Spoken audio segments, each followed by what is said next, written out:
Hey guys, good morning. This is Dan. Welcome to Engelgeist. For those of you that are new, welcome. For those of you that are returning, welcome back. Um, for you that support me over on Patreon, thank you so very, very much.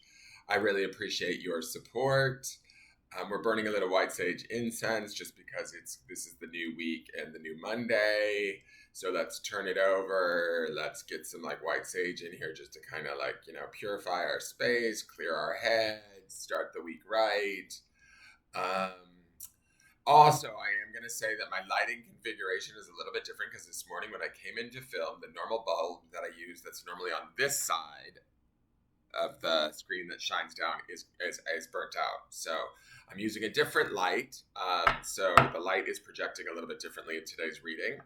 You'll have to let me know in the comments if you prefer this type of light or if I've ordered some bulbs off of Amazon. It should be fixed by tomorrow. So, this is an all signs reading. Essentially, it's made for everyone who sees it when you see it. It is made particularly for a certain day, right? Originally, it's made for Monday, the 28th of February, the last day of February. It is not solely set for that date, though, guys. If you're seeing this video on a different day and it still applies to your life or your situation, then take it. Utilize it. Don't get caught up in the date. It is a collective reading. Therefore, I believe that the way energy flows, readings can flow, information can flow, and it can reach us in right timing. If you're watching this on a day that's not February 28th, yet it makes sense to you, it's more than likely the time that you're supposed to be seeing it rather than when it was created for. For those of you that follow along, we are going to be building off of yesterday's Sunday weekly reading. If you want to understand what that's about, check out the video that's going to be down in the lower left-hand corner of this reading. At the end of it, it will give you insight into what cards I'm talking about and grounding stones that I'm talking about that are going to be sort of underpinning or playing around in the background of these cards that we look at every day. Okay. Now, when I also speak about collective energy, and I know that for my regular viewers, you guys understand this, but I do need to explain it for newer viewers because I want newer viewers and I want people to understand what it is I do and why it is I do it. We share a lot of energy collectively as a human race, as a planet. We share energy with nature, with animals, with the planet, with each other. And collectively, we can experience very similar situations through different experiences, right?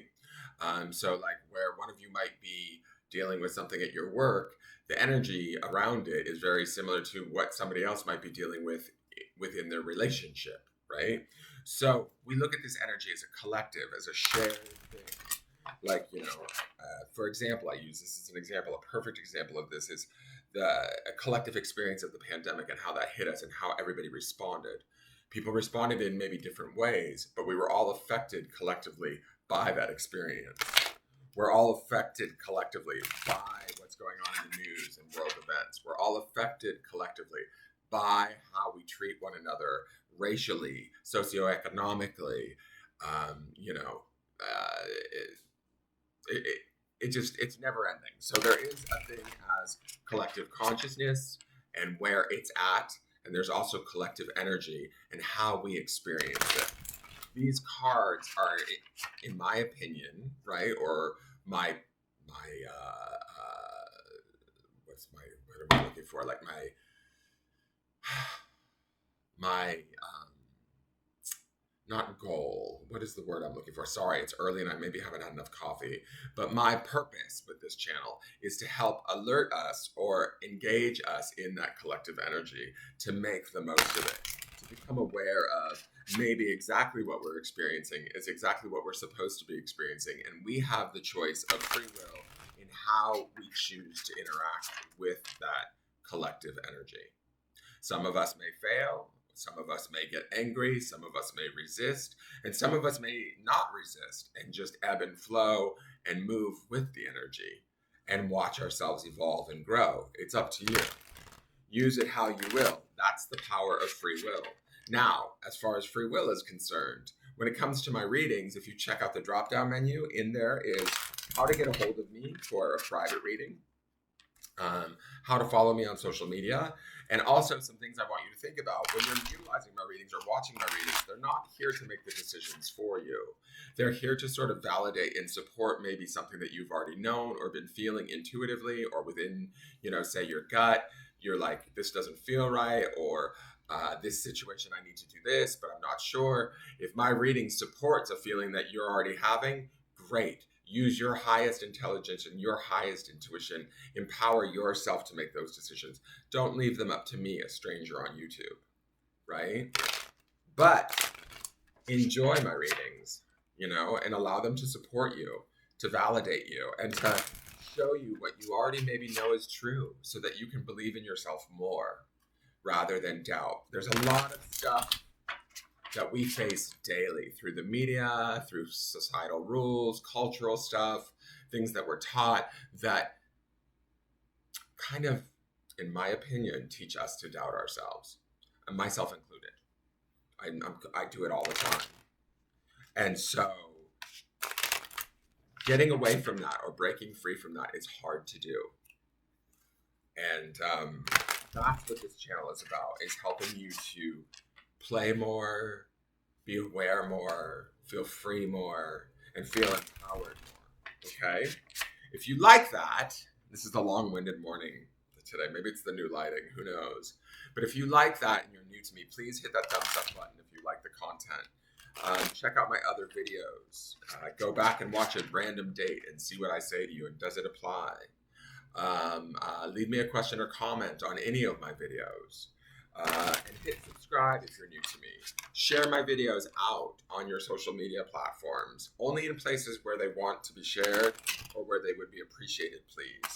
Do not share them in places where people will get upset with you or where they're not wanted, okay? I don't want to create controversy. That's not the point.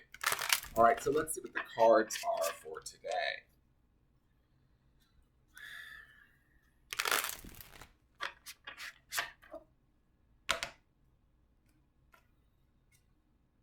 Interesting. We have the Four of Water. See, I don't like this lighting. It's kind of dark. It's not as... Maybe if I brighten it. One moment. Let me see if I can brighten it. It's coming from the other side of the room, and it's not quite as close to the stand. So it does...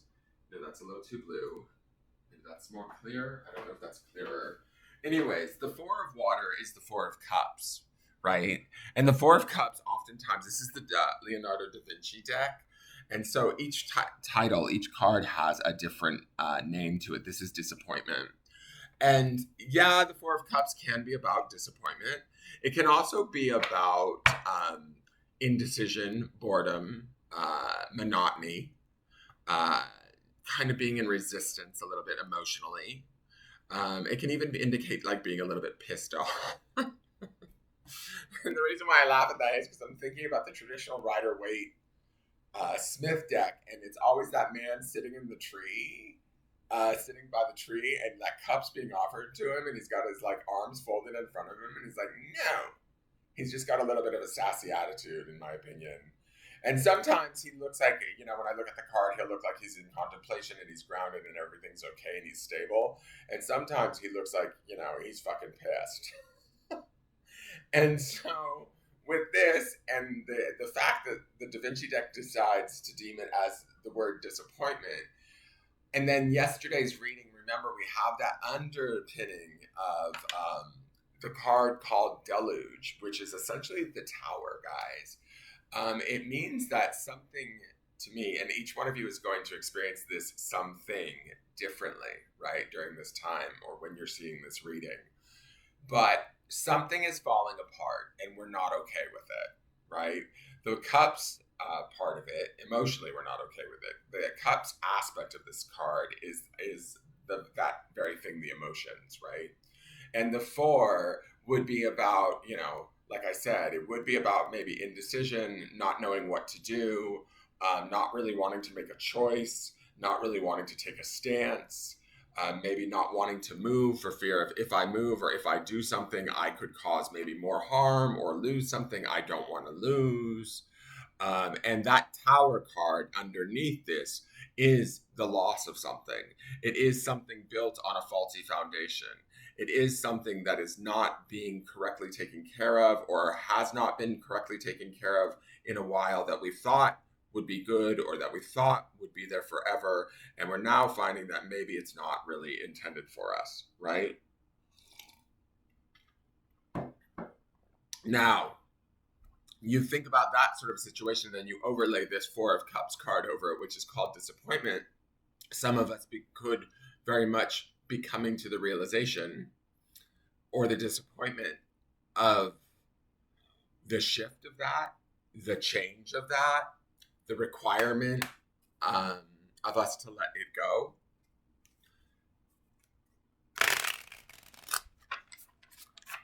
Because it's no longer serving us.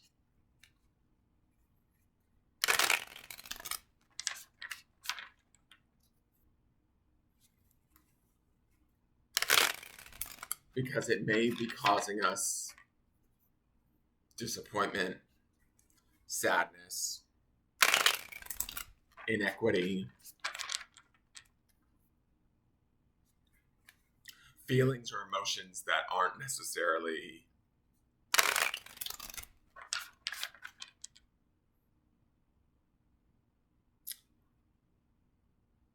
good.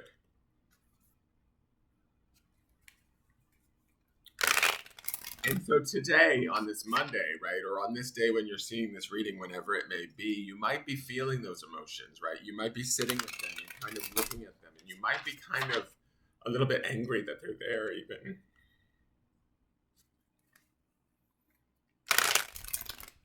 And in that resistance or that anger, that frustration with, well, why can't this just be easier? Or why can't this just work? Or why does this have to like maybe change or shift?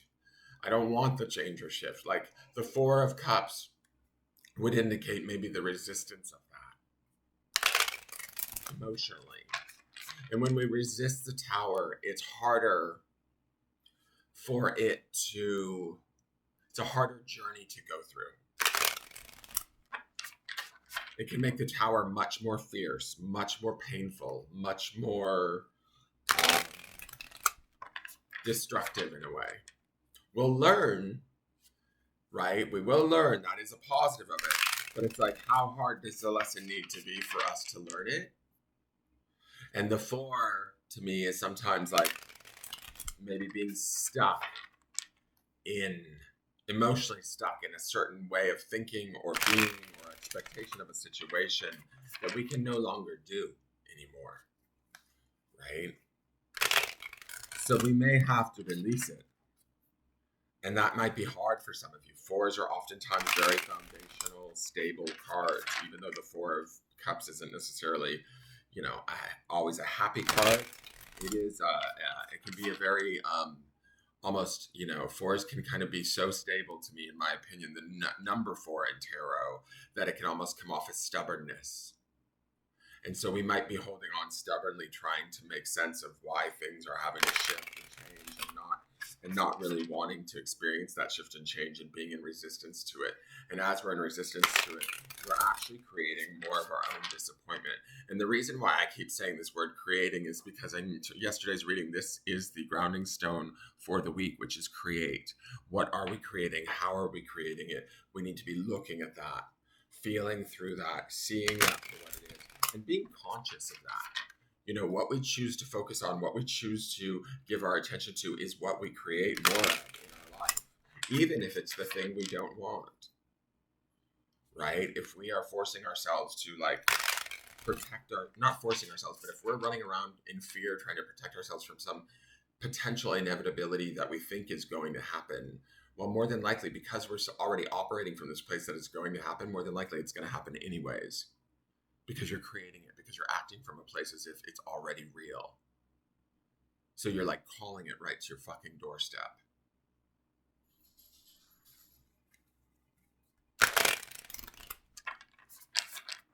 So keeping that in mind this week, what are we calling to our doorstep? How are we calling it? Are we calling it from a place of disappointment, fear, and resistance, reluctance to let go?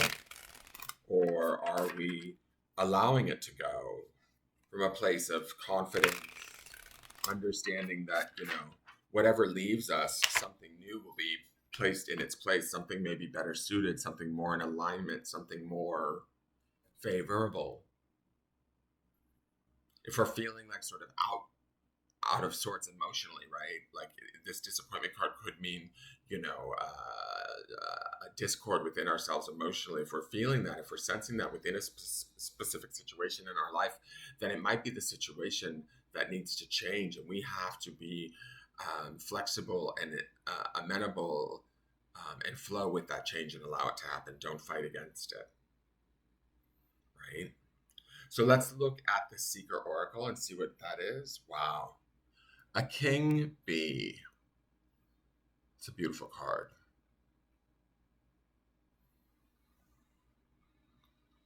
It is Leo energy, right? To me, it just like right out of the gate, because we have the King of the Jungle and we have a lion on the card. So it gives me definite Leo vibes, which I love. We have a little bit of fire. We have a little bit of water, right? We've got the Four of Cups and we've got a King Bee. The Four of Cups to me, which is disappointment, would be the opposite of a King Bee, right? In the sense that the Four of Cups being called disappointment is like we're not necessarily seeing ourselves or a situation for what it is or what it's offering us. A King Bee says to me that it is like this could be an opportunity for us to rise to the occasion, to be like this king that we actually are from within. But we have to like realize that or honor that or operate from that place, from that higher place. And it's not always easy, especially when things feel like the ass is falling out from under them. Right? I'm going to read you a King Bee because he's a new story to us. I love that like jewel on his third eye, like intuitionally, this king, this lion knows.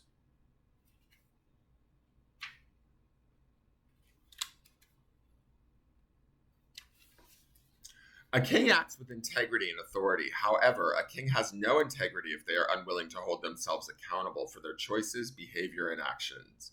A king knows they alone are responsible for making things happen, and when they delegate a task to others, they are responsible for the outcome. It is their responsibility to make sure that they communicate their need clearly. A king's role is to know those who work under them and recognize whether the person they delegated a task to is both capable and has everything they need to get the job done. If their chosen person fails their quest, the king accepts responsibility. A king is answerable to all who live under their rule for their actions, how they live, and how they lead. A king leads at the behest of the people. They are in service to their people. They are empathetic, benevolent, and wise. They are willing to listen and to learn from those who both serve them and offer counsel. They have multiple obligations and duties, many of which cannot be delegated. So they act to eliminate the distractions that prevent them from completing a task. They will not waste their time doing everything they are not meant to be doing. They are focused on results and achieving the best possible outcome for those who dwell in the kingdom. I'm going to stop right there and just ask myself or ask you guys, are we doing that for ourselves right now while shifts and changes may be taking place in our life that we don't necessarily want? Are we embracing those shifts and changes and like taking the mantle or the helm and moving with them rather than fighting against them? A king is responsible for making things happen. When something goes wrong, they take ownership of their role. They understand that all actions offer both reward and consequence. They cannot own one outcome and not the other. A true king does not whinge, whine, complain, or blame, even when they delegate responsibility as kings must do. A king has the obligation to explain or justify not only their actions and behavior, but the actions and behavior of those they are responsible for. Ownership begins and ends with them, nobody else. And when a problem arises, and now this would be that Tower card, guys, and when a problem arises, a king will not focus on who did what wrong. They will instead focus on finding a solution, knowing that by doing so, they focus on possibilities and potential. They will recognize and appreciate those around them. A king knows the importance of gratitude. A wise king will praise and give thanks for the true wealth in their kingdom and lives, the people who surround them. So to me, this is more about stepping into the acceptance of whatever may be shifting rather than suffering in the disappointment. In the Four of Cups, too, the gentleman in the original tarot card, he's sitting there with a cup being offered to him and he's got his arms folded, like reluctant to accept it. That's not a king bee. A king bee will reach out and take that cup and be responsible for whatever is going on, right? Or even if the situation or the tower situation that you might be experiencing, the shift, change, you're not responsible for. You are responsible for how you receive it, how you act within it, and how you respond to it, right? And so I feel like these cards are reminding us that we are creating at a level our experience of this situation, and how we respond to it is extremely important. Does that make sense? I think that makes sense. The grounding stone for the day, and this actually coincides quite nicely with the Four of Cups and a king bee, we saw this, I believe, last week. It's on obsidian, which wards away negativity. It's a very grounding stone. But today we need to ground in the truth of the matter, our own emotional truth around something. If we're suffering a loss or a change that we don't necessarily want to have happen, we need to pull up our big girl panties and be this king, speak in truths to ourselves and maybe others, take responsibility for what part is ours. Take responsibility for if the situation is falling apart because it needs to fall apart. We've probably been aware that it needed to fall apart long before we got to this point, and we need to take some semblance of responsibility for that. And that is the truth of the situation. So ground in that today. That is your forecast for the day. I hope it makes sense. It's actually a rather empowering reading, so don't be worried about it. Step up to the plate is kind of what it's saying in your truth. Thank you so much for tuning in. Please hit that thumbs up button, subscribe, like, share, leave a question or comment, and I look forward to seeing you guys tomorrow to see how these cards play out. Have a wonderful day. Take care. Bye-bye.